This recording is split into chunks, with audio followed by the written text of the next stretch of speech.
ಜನಸಾಮಾನ್ಯರ ಸಮಸ್ಯೆ ಆಲಿಸಿ ಅವುಗಳಿಗೆ ಪರಿಹಾರ ಕಲ್ಪಿಸುವ ನಿಟ್ಟಿನಲ್ಲಿ ಜನಸಂಪರ್ಕ ಸಭೆಯನ್ನು ಹಮ್ಮಿಕೊಳ್ಳಲಾಗಿದ್ದು, ಜನಸಂಪರ್ಕ ಸಭೆ ಮೂಲಕ ಸಮಸ್ಯೆ ಪರಿಹಾರಕ್ಕೆ ಪ್ರಯತ್ನಿಸಲಾಗುತ್ತದೆ ಎಂದು ಜಿಲ್ಲಾ ಪೊಲೀಸ್ ವರಿಷ್ಠಾಧಿಕಾರಿ ಬಿಂದುಮಣಿ ಹೇಳಿದರು.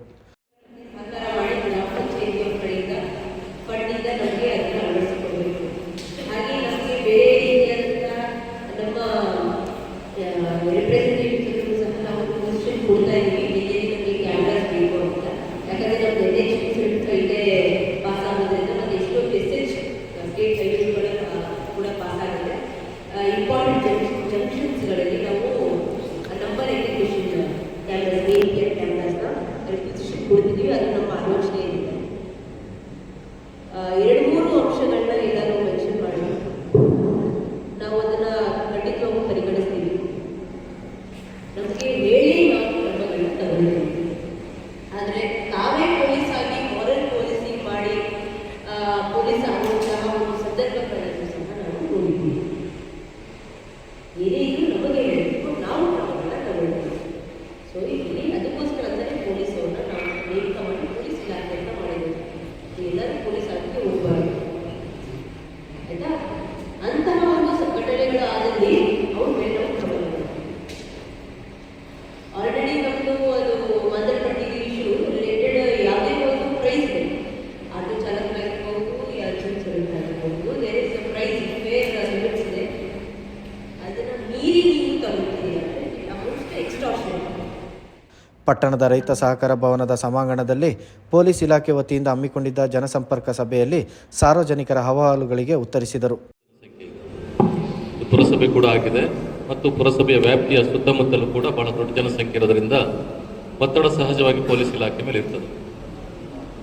ಕೆಲವು ವಿಷಯಗಳನ್ನು ಪ್ರಸ್ತಾಪ ಮಾಡೋದು ನಮ್ಮ ಗೆಳೆಯರು. ಪೊಲೀಸ್ ಪೆರೇಡ್ ಮೈದಾನ ಏನಿದೆ ಅದನ್ನು ಸರಿಸುಮಾರು 5 ದಶಕಗಳಿಂದ ಪೊಲೀಸ್ ಇಲಾಖೆಯಲ್ಲಿ ಬಳಕೆ ಮಾಡ್ಕೊಂಡು ಬರ್ತಿದ್ದಾರೆ. ಪೆರೇಡ್ ಮೈದಾನವಾಗಿ ಬಳಕೆ ಆಗ್ತಾ ಇದೆ. ಇತ್ತೀಚೆಗೆ ಕೆಲವು ಹಿತಾಸಕ್ತಿಗಳು ವ್ಯವಸ್ಥಿತವಾಗಿ ನಮ್ಮಲ್ಲಿ ನೆಲೆಸಿರುವಂಥ ಒಂದು ಭೂ ಮಾಫಿಯಾಗಳು ಕೆಲವರು ಅದನ್ನು ತಮ್ಮದಾಗಿಸ್ಕೊಳ್ಳೋದ್ರಲ್ಲಿ ಯಶಸ್ವಿಯಾಗಿದೆ. ಇದಕ್ಕೆ ನೇರವಾದ ಕಾರಣ ನಮ್ಮ ಪೊಲೀಸ್ ಇಲಾಖೆ ವೈಫಲ್ಯ ಇತ್ತು. ಈ ಹಿಂದಿನ ಅಧಿಕಾರಿಗಳನ್ನ ನಾನು ಏನು ಹೇಳಲಿಕ್ಕೆ ಹೋಗೋದಿಲ್ಲ, ವಿಮರ್ಶೆ ಮಾಡೋದಿಲ್ಲ. ನಮ್ಮ ಹತ್ರ ಏನು ದಾಖಲೆಗಳಿದ್ವೋ ಆ ಎಲ್ಲ ದಾಖಲೆಗಳು ಕೂಡ ಇಲಾಖೆಯಿಂದ ಮಾಯ. ಅದಕ್ಕೆ ಪೂರಕವಾಗಿ ಅದನ್ನು ಸಮರ್ಥಿಸ್ಕೊಳ್ಳುವ, ಅದು ಉಳಿಸ್ಕೊಳ್ಳುವಂಥ ದಾಖಲೆಗಳು ಮಾಯ ಆಯಿತು ಅಂತ ಹೇಳಿದ್ರೆ ಕಳ್ಳತನ ಪೊಲೀಸ್ ಇಲಾಖೆಯಲ್ಲೇ ನಡೀತದೆ ಅಂತ ಹೇಳಿದ್ರೆ ಬಹಳ ದುರಂತ ಸಂಗತಿ ಅದು.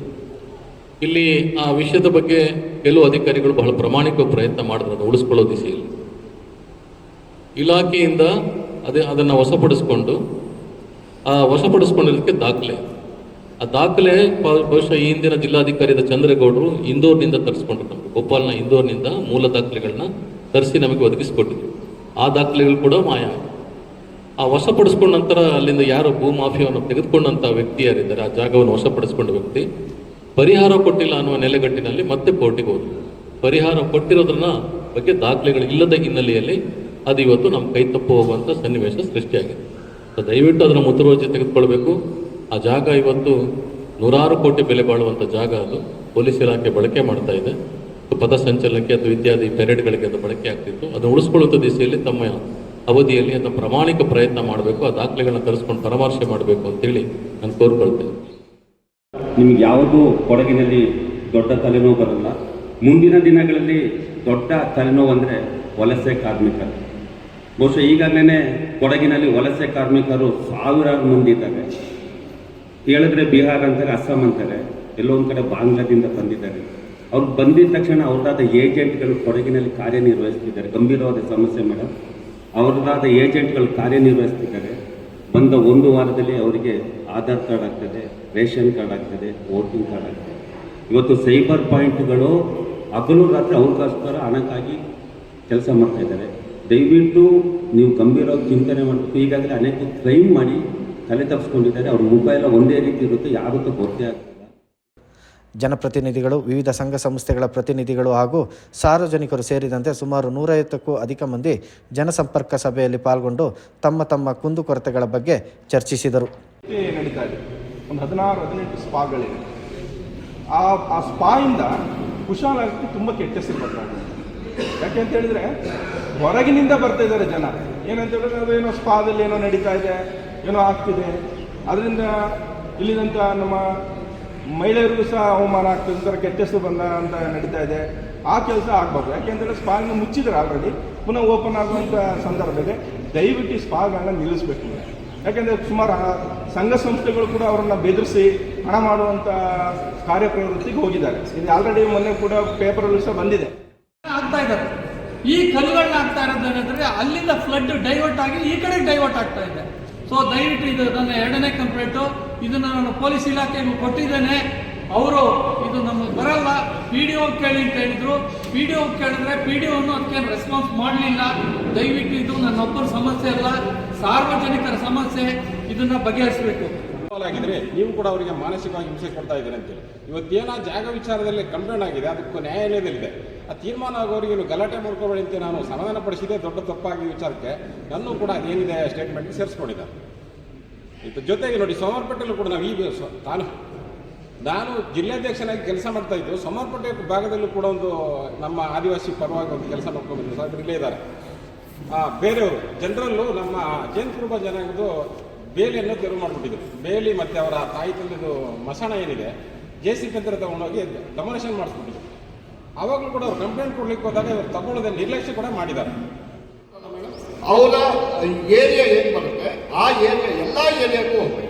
ಸಿರಂಗಾಲ ಗೇಟಿಂದ ನಂಗರಾಯಪಟ್ಟಣ ಗಂಟ ಇದೆ ಅಂತ ಆ ಟ್ರಾಫಿಕ್ ಪೊಲೀಸ್ ಅವ್ರಿಗೆ ಅವರ ವ್ಯಾಪ್ತಿ ಕಾರ್ಯವ್ಯಾಪ್ತಿ, ಆ ಕಾರ್ಯವ್ಯಾಪ್ತಿಯಲ್ಲಿ ಅವ್ರು ಕೆಲಸ ಮಾಡಬೇಕು. ಬರೀ ಕುಶಾಲನಗರದಲ್ಲಿ ಮಾಡೋದ್ರಿಂದ ಕುಶಾಲನಗರಕ್ಕೆ ವರ್ತಕರಿಗೆ ತೊಂದರೆ ಆಗ್ತಾ ಇದೆ. ಅವ್ರಿಗೆ ಅವರ ಇಡೀ ಕಾರ್ಯವ್ಯಾಪ್ತಿಯಲ್ಲಿ ಕೆಲಸ ಮಾಡಿದ್ರೆ ಬಹುಶಃ ಎಲ್ಲ ಕಡೆಗೂ ಈಗ ನಾವು ಏನು ಸಮಸ್ಯೆಯನ್ನು ಎದುರಿಸ್ತಾ ಇದ್ದೀವಿ ಆ ಸಮಸ್ಯೆಯನ್ನು ಎಲ್ಲರೂ ಎದುರಿಸ್ತೀವಿ. ಮೇಡಮ್, ಕೊಡಗು ಜಿಲ್ಲೆ ಭಾಳ ಡಿಸಿಪ್ಲಿನ್ಡು. ಪಾರ್ಕಿಂಗ್ ಸಮಸ್ಯೆ, ಅಡ್ಡದಿಡ್ಡಿ ವಾಹನ ಚಾಲನೆ ಸೇರಿದಂತೆ ಹಲವು ಸಮಸ್ಯೆಗಳಿಗೆ ಸೂಕ್ತ ಕ್ರಮ ಕೈಗೊಳ್ಳುವಂತೆ ಜನರು ತಿಳಿಸಿದರು. JMP ಶಾಲಾ ಆವರಣದಲ್ಲಿ ಕೆಲವು ಮಾದಕ ವ್ಯಸನಿಗಳು ಹಾಗೂ ಮದ್ಯಪಾನದಂಥ ಅನೈತಿಕ ಚಟುವಟಿಕೆಗಳಲ್ಲಿ ತೊಡಗಿಕೊಂಡಿರುವುದರಿಂದ ಮಕ್ಕಳಿಗೆ ತೊಂದರೆ ಎದುರಾಗುತ್ತಿದೆ. ಇದಕ್ಕೆ ಕಡಿವಾಣ ಹಾಕಬೇಕು ಎಂದು ಕೆಲವರು ಮನವಿ ಮಾಡಿದರು. ಪಟ್ಟಣದ ಪ್ರಮುಖ ಸರ್ಕಲ್ನಲ್ಲಿ CC ಕ್ಯಾಮೆರಾ ಅಳವಡಿಸುವುದನ್ನು ಜಾರಿಗೊಳಿಸಬೇಕು. ಅಧಿಕೃತ ಪರವಾನಗಿ ಇಲ್ಲದ ಪಡ್ಡೆ ಹುಡುಗರು ಬೇಕಾಬಿಡ್ಡಿ ವಾಹನ ಚಲಾಯಿಸುತ್ತಿದ್ದಾರೆ. ಅಂಥವರ ಮೇಲೆ ಕಾನೂನು ಕ್ರಮ ಕೈಗೊಳ್ಳಬೇಕು.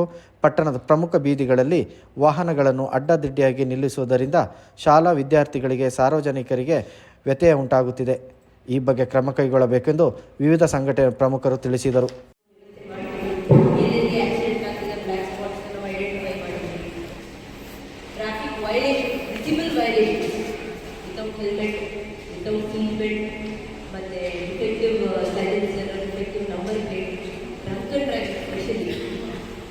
ಇದನ್ನೆಲ್ಲ ನಾವು ಹಾಕ್ತಿರ್ತೀವಿ. ನೀವು ಉತ್ತಮವಾಗಿದೆ ಅಂತ ಹೇಳಿದ್ರು ಹಾಕ್ತೀವಿ, ಬೇಡ ಅಂತ ಹೇಳಿದ್ರು ಹಾಕ್ತಾನೆ ಇರ್ತೀವಿ.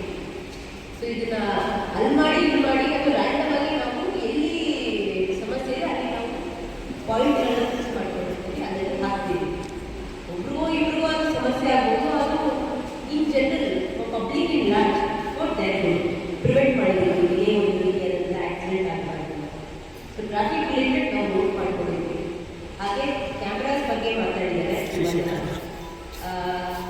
ಒಂದು ಗ್ರಾಮ ಪಂಚಾಯತಿ ಕಡೆಯಿಂದ ಸಹ ನಾವು ಸಂಘಟನೆ ಸಹಕರಿಸಿ ಎಲ್ಲೆಲ್ಲಿ ನಾವು ಪಾಯಿಂಟ್ಸ್ ಜಂಕ್ಷನ್ಸ್ ಕೊಡ್ತೀವಿ, ನಮ್ಮ ಇನ್ಸ್ಪೆಕ್ಟರ್ಸ್ ಕೊಡ್ತೀವಿ. ಈ ಸಂದರ್ಭದಲ್ಲಿ ಎಲ್ಲರ ಅಹವಾಲು ಹಾಗೂ ಸಮಸ್ಯೆಗಳನ್ನು ಆಲಿಸಿದ ಪೊಲೀಸ್ ವರಿಷ್ಠಾಧಿಕಾರಿಗಳು ಸಾಧ್ಯವಾದಷ್ಟು ಸಮಸ್ಯೆಗಳ ಬಗ್ಗೆ ಅಗತ್ಯ ಕ್ರಮ ವಹಿಸಲಾಗುವುದು ಎಂದು ತಿಳಿಸಿದರು.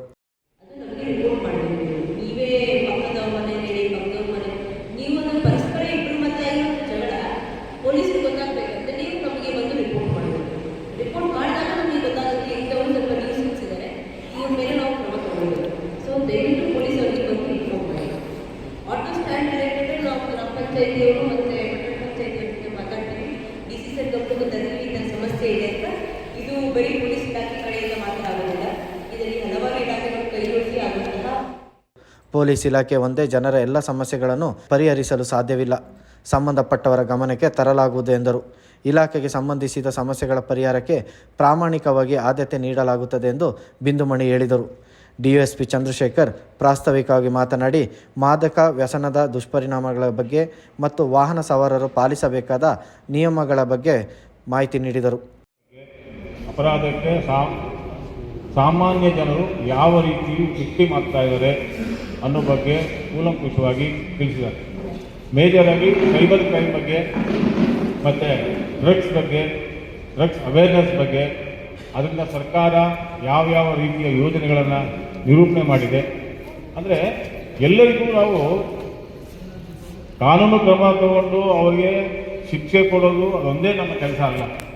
ಈಗಿನ ಸದ್ಯದ ಪೊಲೀಸ್ ಹೇಗೆ ಅಂತಂದರೆ, ಕಾನೂನು ಬಾಹಿರವಾದ ಚಟುವಟಿಕೆಯಲ್ಲಿ ಪಾಲ್ಗೊಂಡವರಿಗೆ ಕಾನೂನಿನ ರೀತಿಯಾಗಿ ಕಾನೂನಿನ ಪ್ರಕಾರವಾಗಿ ಅವರಿಗೆ ಶಿಕ್ಷೆಯನ್ನು ಕೊಡ್ತೇವೆ, ಮತ್ತು ಅದೇ ರೀತಿ ಅವರನ್ನು ಸರಿದಾರಿಯಲ್ಲಿ ತರುವಂಥ ನಿಟ್ಟಿನಲ್ಲಿ ಕೂಡ ಕಾರ್ಯಕ್ರಮಗಳಿದ್ದಾವೆ.